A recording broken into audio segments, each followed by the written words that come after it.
If you guys are OGs to the channel, you guys already know that I made reviews for High School DxD Season 4. One that was completely negative and the other one that was completely positive. That left some people confused for some reason. So today I'm putting a conclusion on my thoughts on High School DxD Season 4 for the final time. Here's the show's health bar. Let's get into it.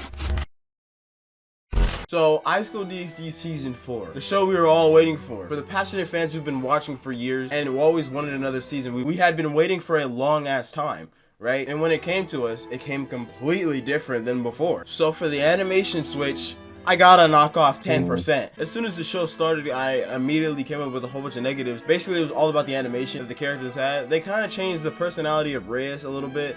Like she's no longer like really assertive like she used to be, and she doesn't really seem like that much of a leader. She does still keep some of her traits, but to me she just doesn't seem like she's Reyes Gremory anymore. 5%.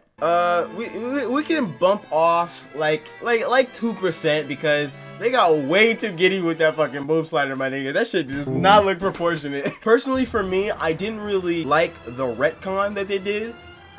Yeah, it does go with the light novel, but I feel like the ending they did for season 3 was much better than what they redid for season 4. The imperfect Juggernaut drive scene in season 3 was way more emotional. Season 4, I don't know, it kind of desensitized it because it made it a joke, and they tried to make it funny. I get that's what it was supposed to be originally, but what they came up with for season 3 made me way more invested. So I didn't really like that. The ending to season 3, I wouldn't really care if they retcon, but taking it all the way back to Juggernaut Drive, that just fucked me up, okay? 5%. And for the whole Volley dress change, 1%. As far as the dynamic that everyone has between them and Issei, it's kind of the same as it used to be, so there's nothing really to change there. Everyone's personality basically the same. There's nothing really bad about the show besides the animation. I thought Issei was kind of badass. For some odd reason he was more badass than he should have been. Like in previous seasons, he's a clumsy fucker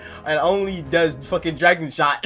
When the fuck was this nigga, where did he get all these skills from? The fight scenes in this show, I gotta give props to, significantly better than the previous seasons. Maybe it's the animation, so they had more like flexibility, but these niggas were fucking boxing, I'm not even gonna lie. And I liked how they elaborated on the whole Cyro orc nigga, because season 3, that nigga was badass as fuck, so I was like, yo, who is this man? But that whole ending fight with him getting a balance breaker and it looking gold, and that nigga was just shit. Now this is purely off of just opinion for me. The whole thing with past Red Dragon Emperors, his potential box and then it gets loose and then everyone's horny, I thought that was fucking dumb. So I'm gonna drop it 5%, okay? But oh wait, look at the health. If this were a high school kid, he'd graduate.